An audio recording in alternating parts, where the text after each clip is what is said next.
I'm going to work with that. Okay, so as you said, my name is Katja Dörlemann and I work at Switch, and I'm going to talk to you today about the complicated relationship between the user and security. Or why RTFM is not good advice. Do you know what RTFM stands for? Can I assume? Because I don't want to swear in front of, Okay, great. So, as also mentioned in the introduction, I am a security awareness specialist. What I exactly do and what I'm doing on a daily basis, I'm going to talk about that in my talk. But first of all, I do that at Switch. I just have to mention a little bit what we do. So we are the National Research and Education Network, or we maintain the National Research and Education Network. That means we are the internet service provider for all Swiss universities and some research institutions, and we are also the registry for the .ch and .li domains. Do you know what a registry does? So we're basically the telephone book for domain addresses that end with .ch and .li. That is why we work with an interesting set of customers, meaning all Swiss universities and some research institutions, and in context of the registry activity, also registrars and some companies from the private sector. And we offer a lot of different services that are very important, obviously, to keep the internet safe. And especially security, and that's why I'm here. I'm part of the computer emergency response team at Switch. And on a daily basis, I'm dealing with the biggest risk of information security. Can you imagine what that is? Yes, of course. When we ask Google, for example, what is the biggest security risk, we get a lot of results, and a lot of them are telling us that it's the employee. So it's the human factor, it's the person who sits in front of the computer. But it's not just Google who is telling us that, it's also almost every security survey there is. So when asked, security experts are usually saying, yes, the human factor, the person, the user is a problem when it comes to information security. So let's have a closer look at this complicated relationship and who is this user. Because who do we picture when we speak about the user? Who is that? Like, what do you imagine when you speak about the user, the average user? Because it could be a child, right? It could be a teenager, an elderly person, it could be someone in IT, it could be someone who doesn't know anything about IT, it could be a student, an employee, a family member. So in the end, it could be all of us. Right? We're all users, we all use technology. So in order to understand a little bit better what is the average user and what triggers him or her and what's his or her deal, we conducted a survey about security on the internet with beginning of last year, together with other, can I actually do that? Yes. Other organizations. And we asked 1,000 adults in German-speaking and Western Switzerland. Some very interesting questions that and the results, I want to share them with you, some of them. So first of all, we asked them, how safe do you feel about using the internet? And surprisingly, to me at least, 80% stated that they feel rather safe or very safe. I mean, that's great, right? Like having in mind the recent attacks and data leakages and stuff like that. So we asked them, why do you feel safe? And 43% stated, technique protects me. So they trust a lot in technology, right? What that also means is they don't feel responsible themselves. So they feel protected by technology, although they probably don't really know why. So we also asked them, how do you rate your knowledge about how to protect yourself against online attacks? Which is also one part of my work. I try to teach and educate people on how to behave securely on the internet. And that's why I was also, again, quite surprised when I found out that 60% of the participants of this survey stated that their knowledge is rather good or very good, which was like, okay, I mean, either I did a very good job or my job is not needed. I can just quit and leave it. Everything's fine. But then we wanted to know a little more about this knowledge.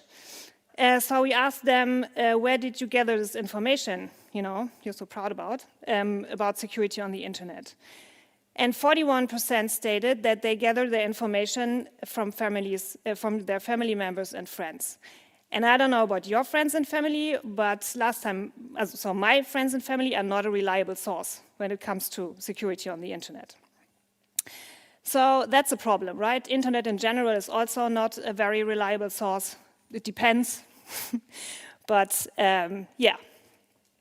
So let's check what kind of information they got from their friends and family. We asked them, do you reuse your passwords for several services?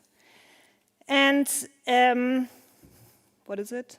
50% said that's not very nice, said they would sometimes or always use the same password for their online accounts. They asked the wrong family member, I would say, or the wrong friend. But at least 45% said they would seldomly or never use the same password. But then we asked also to check a little more, how many different passwords do you use? And there we have 70% saying that they have less than 10 passwords. I don't know how many online accounts or accounts that require a password you have, but I definitely have more than 10. So someone got confused there. And we also asked, where do you get help? Like if you have trouble, if you have a problem with your computer, where do you turn to for help? And again, we have friends and family. And again, we don't really know, if their friends and family is made out of IT experts or security experts. This is not very good. So concluding, what does that mean? We, the users, we don't know what we don't know, so we are unconsciously incompetent, apparently, and we don't know who knows. So even if we want to be more competent, we don't know where to turn to and get the information or help. So where does that lead us to? What happens in real life because of this situation? First of all, it leads to imbalanced discussions in society. I don't know if you've seen this tweet on Twitter, on social media somewhere. I don't want to talk about the the content itself of this discussion, but just remembering like this. I don't know if you remember the introduction of the Swiss COVID app, because it started a huge discussion about data privacy, which from my point of view is very good, because every discussion of data ownership and data privacy is a good discussion. But this discussion kind of was, it was a little weird, because a lot of people were really scared about losing their data and being spied on. But at the same time, they did not even think about using Facebook or WhatsApp or what's happening with their data on Twitter or on Instagram. So there's this lack of knowledge and awareness that needs to be fixed at some point. And also, what happens a lot, I guess every one of us has this friend in somehow that just doesn't care and says he or she has nothing to hide, so, just take the risk. So I want to share with you a little story about one friend of mine who had an incident on Facebook, or with Facebook, his Facebook account. So I saw he posted something in his timeline saying, please ignore my messages, I'm not selling sunglasses. Just delete it, it wasn't me, I got hacked. So I wrote him a message asking, just out of professional curiosity, what happened.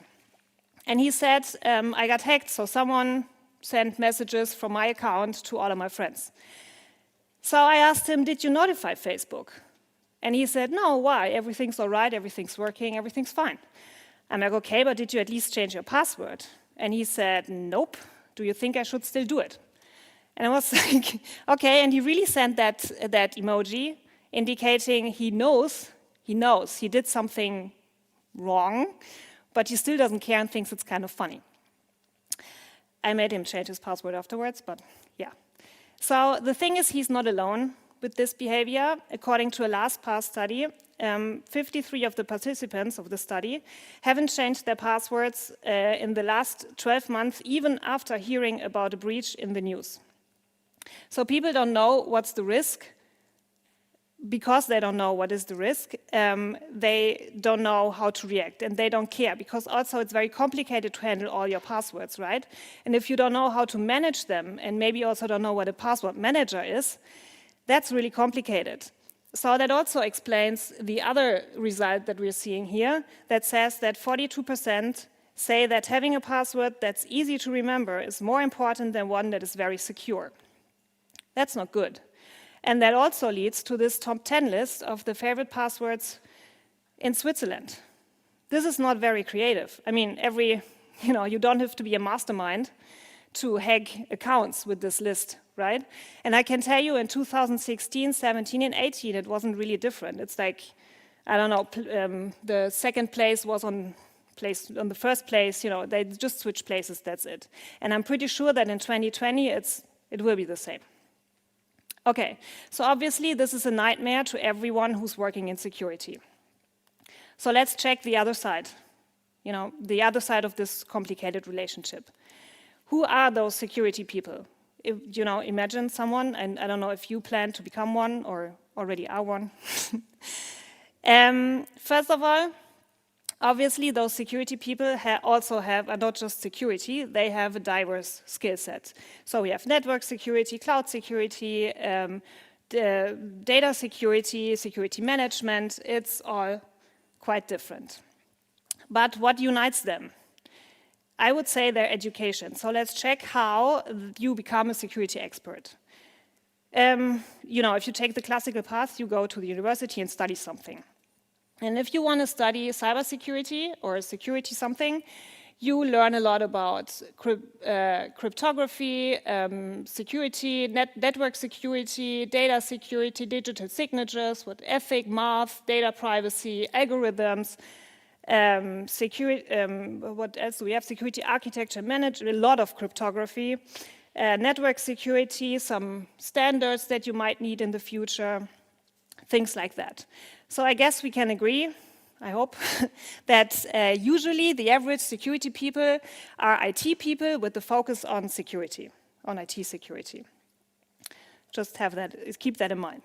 So those people, this community are made out of these IT people with a focus on security, at some point came across this human factor, and they couldn't ignore it anymore, because they could not secure the systems without taking care of the human factor. So you cannot secure a device or a program or any system without considering and taking into account the user, the one that needs to work with the system and access the system, right?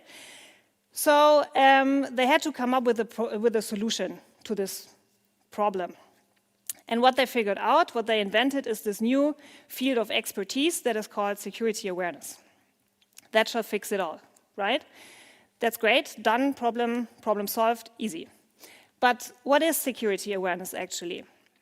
Again, now in 2020, it's nothing new. We all have heard about it. It's established. It's almost in every standard there is. To receive a certification in security as a company, you actually have to show that you did some security awareness measures, etc., etc. So let's have a little look what we have here for definitions. First of all, it's a fundamental principle. It's the first line of defense. It's there to focus attention on security, and it describes the knowledge and attitude towards security. So to sum it up, because it's quite diverse, right? Security awareness is very important. Security awareness measures are supposed to raise awareness for information security, and security awareness measures are supposed to transmit sustainable knowledge of and skills in information security. That's a lot for a simple solution of a simple problem, right? Okay, let's check. Security awareness is very important, so we would think that a lot of people would spend a lot of time on this issue, right? On dealing with the human factor.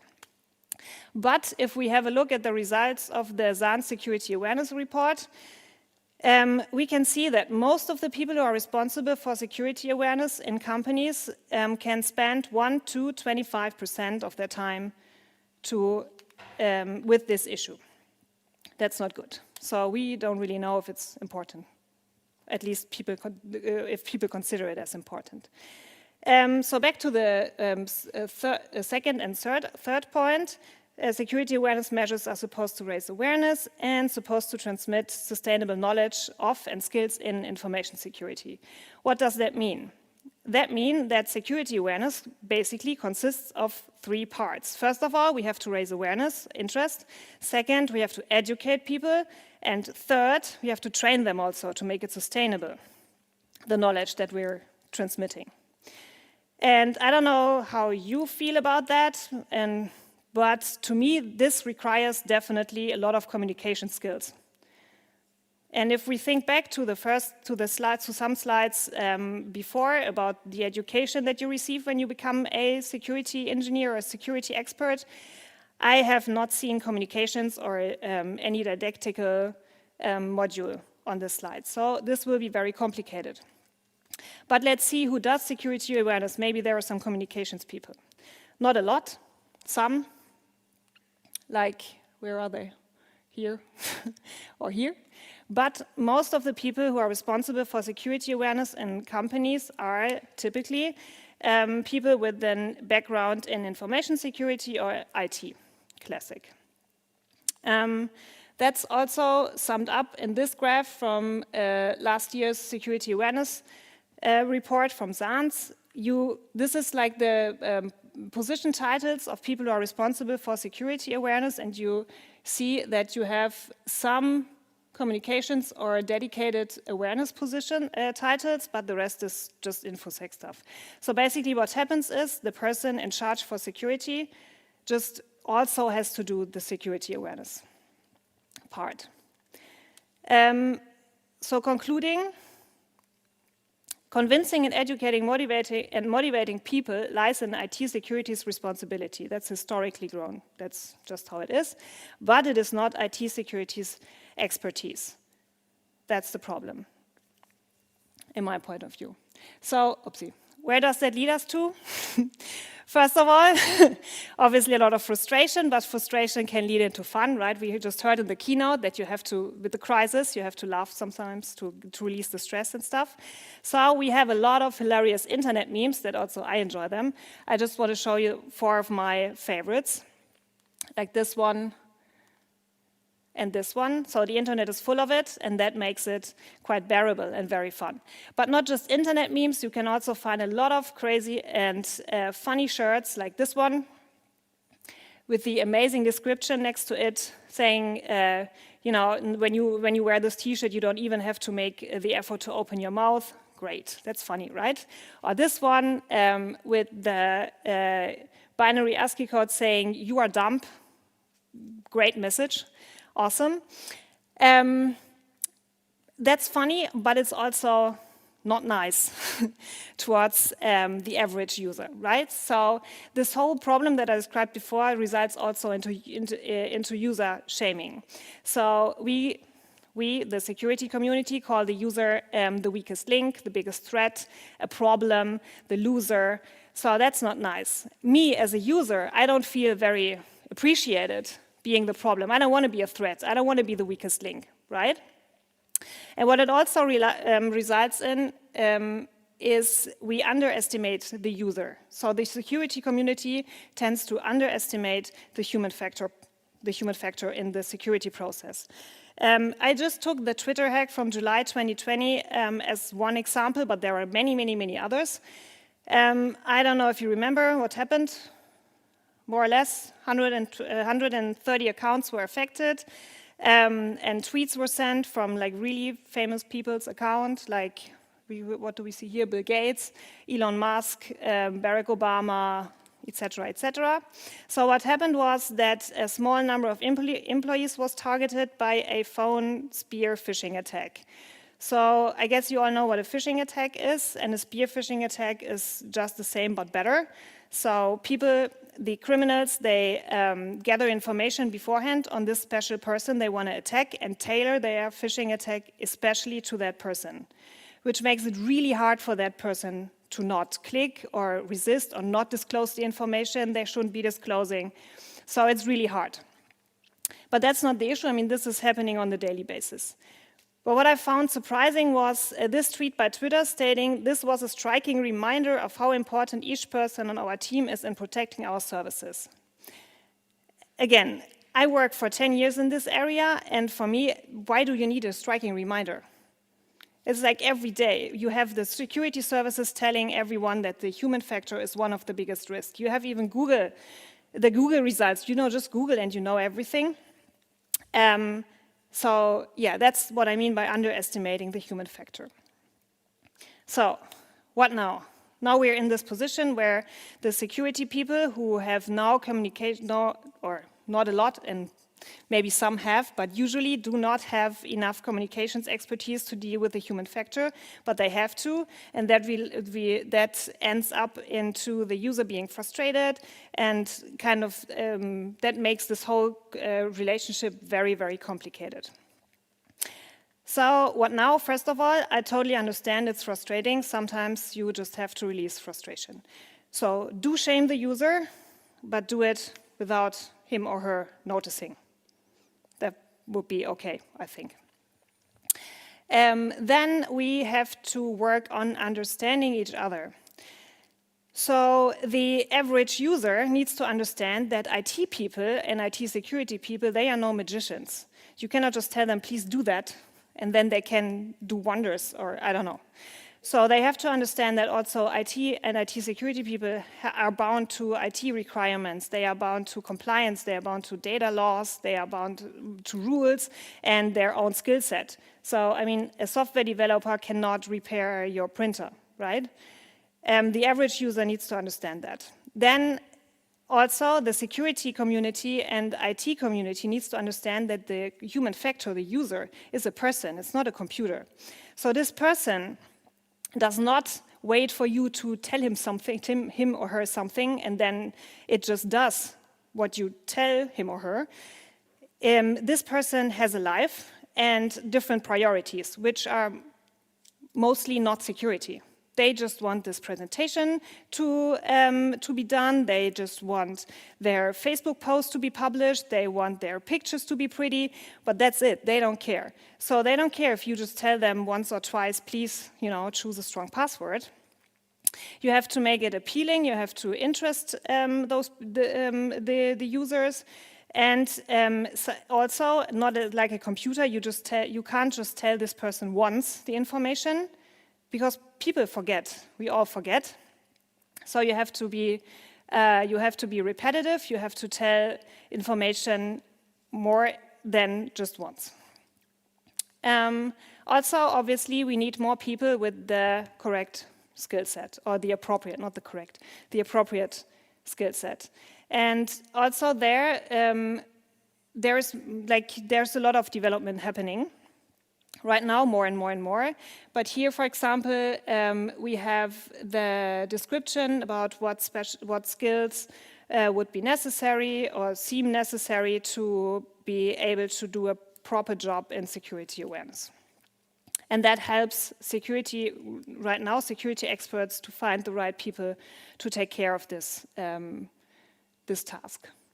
And then we should, before we think about convincing and motivating the user, we could also think about, go one step back and think about making security itself a little easier, like by design. Like when you design a security process or a security measure, develop, think about it, maybe think immediately about the user, so we don't have the problem that we have this perfect security measure and process in place, and then think about how to tell this complicated thing to a user, how to explain it. Maybe we can start taking this human factor by design, while we design security processes, into account, so we don't have the problem afterwards. Also, something like an example on Facebook or any other online platform, we could start about thinking, putting the highest security settings per default. So the users, they don't have to think about what data not to share, but they can decide what data to share and publish. That's a very different approach to the whole thing, and puts security, gives it a little more weight and a little more, a better reputation. Another example we definitely have with we, I mean companies, I mean the whole security community and also IT community, we have to start working together on finding terms for different phenomenons or measures. In this case, two-factor authentication or multi-factor authentication. I think I collected these terms in June or something this year. This is just in English, German, French, and Italian, the terms that are used for describing the same thing on Facebook, Twitter, LinkedIn, Instagram, Google, WordPress, the EduID, and Melanie. So I don't know, but I mean, an average user, how can you expect someone who is not in IT, has different priorities, to understand what's happening here?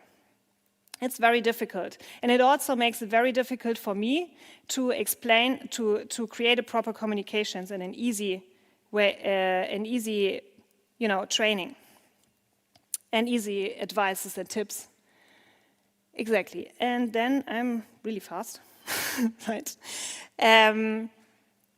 Since most of you will be the IT and security people of the future, right? And as the study from the beginning shows, you will be very likely, you'll be approached by family members and friends and asked for advice, because that's how people gather information.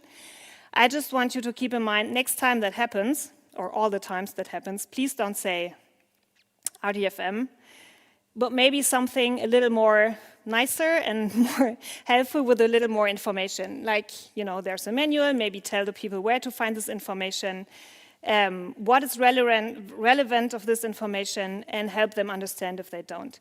If you are too tired to do that or too frustrated, or you yourself are looking for some answers, there are already a lot of platforms and organizations working on creating content that helps the average user to understand a little more about internet security, about information security. That they are all out there on the internet. I'll provide you with the links. And there you find excellent information that you can share. And those are the links. And that would be it. Thank you.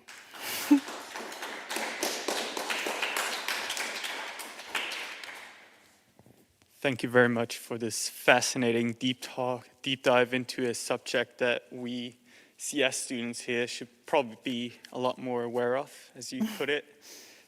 So now we go over to the Q&A. For the people in the room, I'll hand you the microphone. I'll disinfect it between different speakers. Please keep your mask on. And for all of you at home, our beautiful, dear signal angel over here will represent you. Any questions?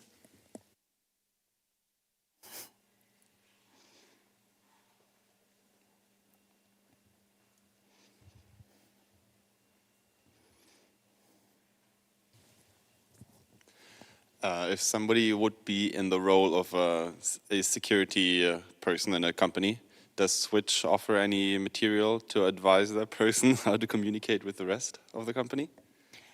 I don't know, is that commercial? If I do that? Well, yes, of course. I mean, we work closely together with the security responsibles in the universities, and we try to support them in taking the right measures. But it's, we're just one small organization and there are so many. But yes, we have some workshops that we try to, with some workshops we try to help those people to, create something that is efficient, but also not too much. Okay. Yeah. Thank you. Other questions?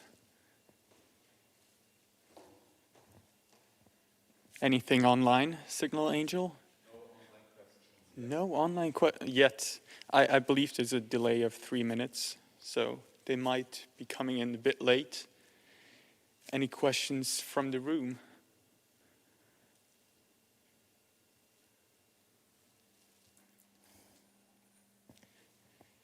Then a question from me directly. For us CS students, what's the one advice? Just be more open, more understanding for our relatives that ask us, or is there something else we should do?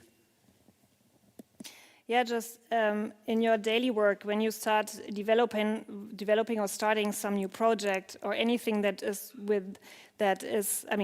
related to IT, which is your daily work, basically in the future, keep the user in mind, because IT is there for people to use it, right? It's not, this is the purpose of its existence. So it should be easy to use and safe, obviously. So that's what I would say. Just keep that in mind every time you, on your daily work. You can be frustrated and you can also shame sometimes, and you can wear your shirts. I enjoy that too. But yeah. Thank you. Any questions? Yes, our dear signal angel.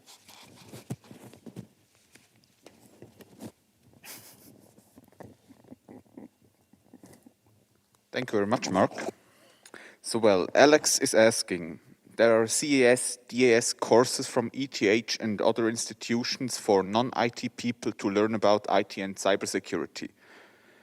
What courses are there for, he calls it the other way around, in example, IT people wanting to pick up communication skills? That's a very good point, because not a lot.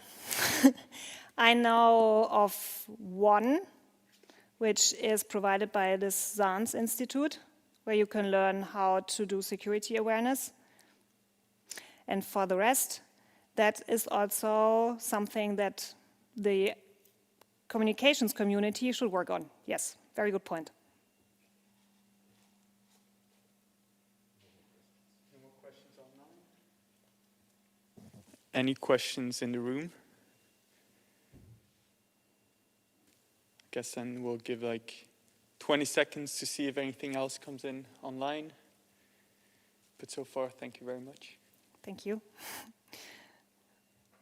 Maybe we can take this time while waiting for potential new questions to say a quick little thank you for taking the time and coming here in person.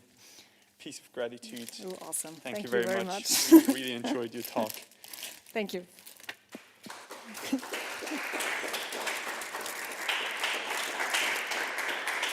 It's really cool.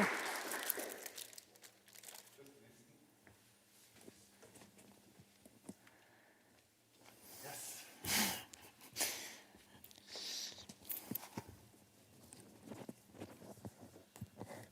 Thank you again, Mark. So we have an anonymous question, and he asks, or she, what kind of password manager would be best to choose?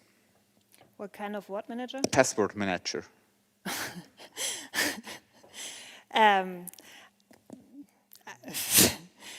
This is a question that I cannot really answer. I can tell you what kind of password manager I am using, and that there are a lot of them, and that the data privacy, what's his name, the kantonaler Datenschutzbeauftragter, once published a test of possible password managers, but me personally, I'm using KeePass and Bitwarden.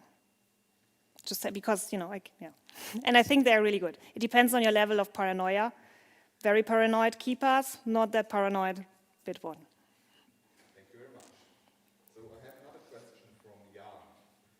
And he describes that he has a friend, and I think a lot of us do have friends like the friend of Jan, that use a Word document to manage all of his passwords. Do you have any advice how to convince people like Jan's friend that this isn't the best way to store your passwords, and maybe what would be a better way to store all your passwords? Well, usually what helps, first of all, showing Jan that what could happen with this passwords? Like when he stores them like this, what is, the potential outcome? Probably, I mean, first of all, your computer could break and you lose all your passwords. That's not good, right? That's the easy way. Then obviously what could happen if someone hacks his computer, and that's very easy to find, etc., etc. We all know what could happen. And then maybe convince him about the advantages that you have when you use a password manager, because you kind of have all your online accounts in order, you don't have to think of passwords, all those advantages a password manager has. Thank you very much. So you've told us now where to store our passwords. Now another question from Jean-Claude is, how often do you advise to change passwords? It is clear that I do security awareness, not security, right? But also that, me personally, I rather, and this is where also security experts are turning towards, me personally, I try to choose very long and complex passwords and not change them that often. Because that's safer than having short and not complex passwords and changing them all, well, just once, whenever you hear about a breach on that online platform, please change your passwords on that online platform, obviously. But for the rest, just take a very long 24-character long password with a password manager that's easy to handle. Thank you very much. We have another question from Guido von Burg. Oh, I just heard one doesn't hear my questions online. Why is that? Do you know why? Check the microphone. Is it on or off? God damn it.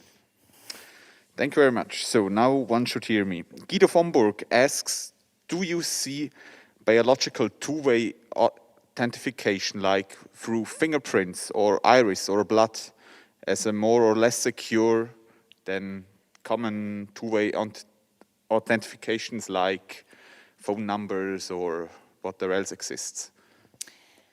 Okay, again, I'm not an IT security expert. I do security awareness.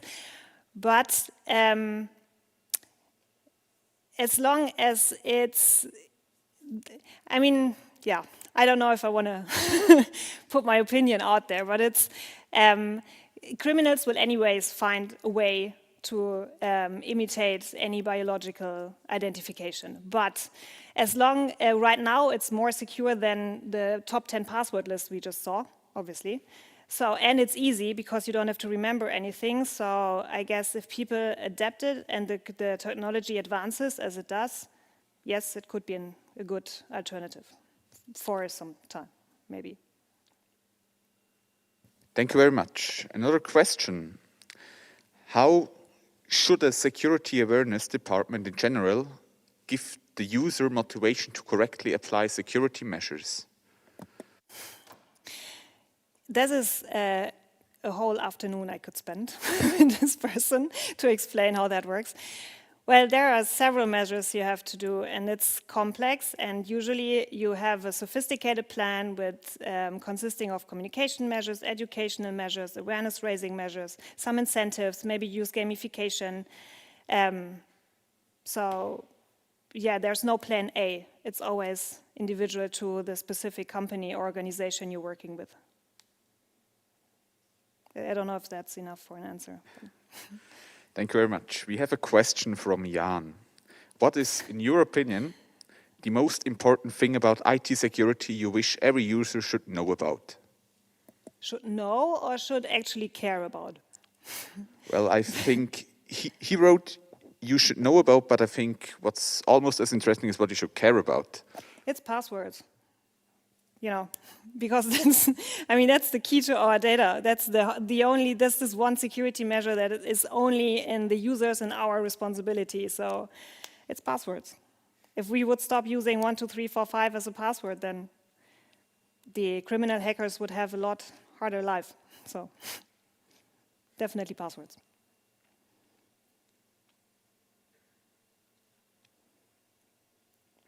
Is that the Jan with the document? Okay.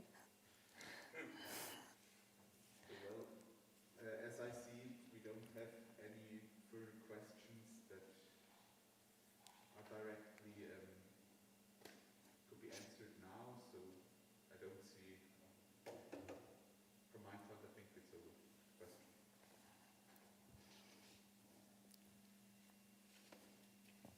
Last chance for the room. No inspiration. In this case, thank you again, and thank you for taking time for the questions. You're welcome. Thank you for the invitation.